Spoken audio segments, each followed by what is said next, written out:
আজকের ভিডিওটা শুধুমাত্র মাউন্টেন লাভার্সদের জন্য। হ্যাঁ, যারা পাহাড়ের এই আঁকাবাঁকা পথ, এই সবুজ বনানী, বিভিন্ন প্রজাতির গাছ এবং পাহাড়ের যে জলবায়ুর পরিবর্তন, যে আবহাওয়ার পরিবর্তন দেখতে যারা ভালোবাসে এবং পাহাড়ের প্রতিটা কোণে যারা সৌন্দর্য খোঁজে, তাদের জন্য ভিডিওটা। তো আগের ভিডিওটাতে আমরা দেখিয়েছিলাম কেদারনাথ থেকে আমরা সোনপ্রয়াগে এসে হোটেলে নাইট স্টে করেছিলাম, আর পরের দিন সকালেই ওখান থেকে গাড়ির ব্যবস্থা করা হয়েছিল। তো সেই যে গাড়িতে আমরা উঠেছি, আর এই যে আমাদের রাস্তায় এখন জার্নি। তো আজ সারাদিনই আমাদের গাড়িতে থাকতে হবে, তাই আজ নতুন কোনো ভিডিও দেখতে পারবে না। তাই জন্য বললাম যে আজ যারা শুধুমাত্র পাহাড়ের এই আঁকাবাঁকা পথ, এই গাছগাছালি যারা ভালোবাসে, তারাই কিন্তু দেখতে পারো ভিডিওটা। আর যারা ভালোবাসে না তারাই তো সিম্পল দেখবেই না, তাই না? এখন তো সবাইয়ের হাতে সময়ের অভাব। তো এই যে দেখতে পাচ্ছ প্রত্যেকটা কোণে কোণে কত রূপবতী পাহাড়, কোণে কোণে সৌন্দর্য লুকিয়ে রাখে। আর যারা পাহাড়কে ভালোবাসে তারাই একমাত্র সৌন্দর্য উপভোগ করতে পারে বা অনুভব করতে পারে।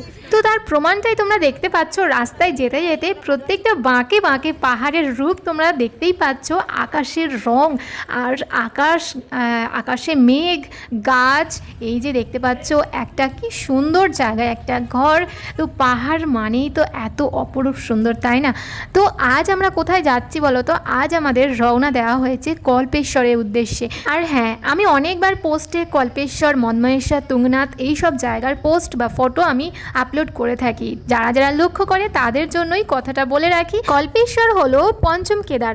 তো এই কথাটা কিন্তু আমিও জানতাম না, শুধুমাত্র জানতাম যে কেদারনাথ শুধুমাত্র একটাই, কিন্তু পঞ্চ কেদারও আছে। তো পঞ্চ কেদারের মধ্যে প্রথম কেদার হলো কেদারনাথ ধাম, আর দ্বিতীয় হলো মন্ময়েশ্বর ধাম, তৃতীয় হলো তুঙ্গনাথ, চতুর্থ হলো রুদ্রনাথ, আর পঞ্চম হলো কল্পেশ্বর। আর আজ একটা কথা তোমাদেরকে শেয়ার করছি, কারণ ফেসবুক ফ্যামিলিকে আমি অনেক অনেক ভালোবাসি, এখন অনেক আপন ভাবি।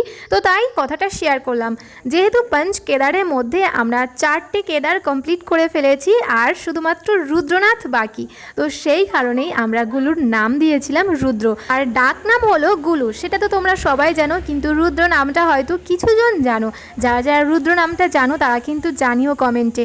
তো এই যে এখানে আমাদের গাড়িটা দাঁড়িয়েছিল, আর হ্যাঁ, আমাদের এই গ্রুপটা কিন্তু 17 জনের গ্রুপ ছিল। তবে সবার ভিডিও নেওয়া হয়নি, কারণ প্রথম তখন ভিডিও বানাতে কেমন যেন লাগতো, আর তাছাড়া সবাই তো আর ক্যামেরার সামনে আসতে চায় না। তো সেই কারণেই ভিডিওগুলো নেওয়া হয়নি। এই যে দেখো সূর্যি মামা উঁকি দিয়ে আরও সৌন্দর্যটা বাড়িয়ে তুললো পাহাড়ের। তো এই যে রাত হয়ে গেল আমাদের কল্পেশ্বরে পৌঁছতে। এখানে আজ আমরা নাইট স্টে করব। দেখা হচ্ছে কল্পেশ্বরের নতুন ভিডিও নিয়ে আগামীকাল। টাটা সবাই।